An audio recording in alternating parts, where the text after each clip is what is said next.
Hello again. We're looking at sentence types in this video, and in particular we are looking at the complex sentence.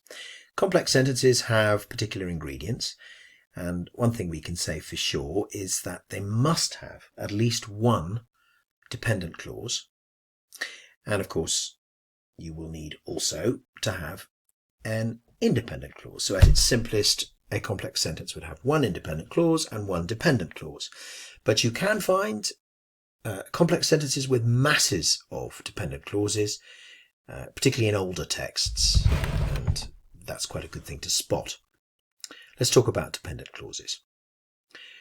Well, dependent clauses are joined to the independent clause, and often as not, that's done using a particular type of word.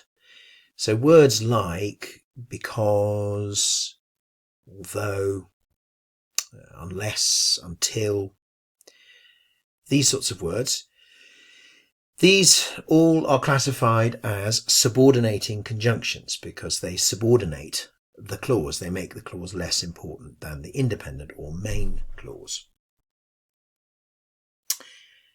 Let's have an example here. I like board games even though I always lose. How about that? So even though there would be the subordinating conjunction, by the way. I like board games. That's the independent clause. A bit like a simple sentence. It could stand on its own, couldn't it? And even though I always lose is the dependent clause. Can't stand on its own. We've put it at the end. We could put it at the beginning.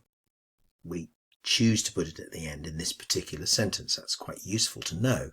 Syntax. Well, one way of thinking about syntax is that it's where things are in a sentence. It's essentially a word which we use to talk about the structure of a sentence. And when you're writing about it, I think one simple way to think about it is to think about it in terms of where things are. Let's look at this in practice. So Mr. Sherlock Holmes, who was usually very late in the morning, save upon those not infrequent occasions when he was up all night, was seated at the breakfast table. Subject, Mr. Sherlock Holmes, was seated, verb, at the breakfast table, and that bit is the independent clause. As you can see though, it's been muscled in on by this dependent clause, who was usually very late in the mornings. Here the subject of that particular clause would be the relative pronoun who, the verb would be was, and then you've got a string of adverbials. It tells you more about Mr. Sherlock Holmes.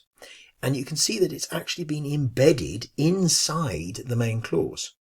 And in fact, there is another clause here that has also been embedded.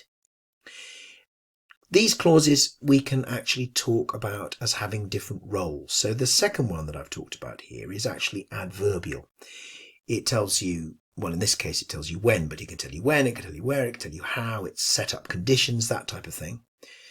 And meanwhile, the first one I talked about, who was usually very late in the mornings, that one is a relative clause. It relates back, in this case, to the subject. And that's often what relative clauses do. They're useful to talk about. But why has Conan Doyle chosen to structure this sentence like this? Well, it's the first sentence of the novel, The Hound of the Baskervilles. It establishes the scene. There he is, our hero, at the breakfast table. Establishes character, because it talks about his habits, and provides a bit of intrigue, doesn't it? Because you want to say to yourself, well, why was he up all night? Well, of course he was up all night, because he's a detective, and that's the job he does. All that's been squeezed into the middle, and you hang on to read that until you get to the end of the sentence. Let's look at a non-fiction text.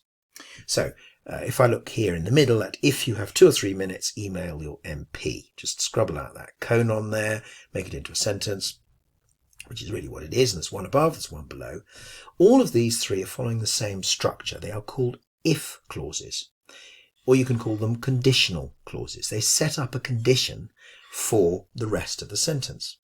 Why is this been repeated this way? Well, here we have a charity leaflet, and they're asking you to do things, to get involved. And so in order to ask you, they need to kind of soften the imperatives, like sign an online petition, email your MP. So they soften them with the conditionals. And then, of course, also we can say it's actually part of the whole discourse structure of this particular part of the text. Okay, there we are. Complex sentences done. Thanks very much.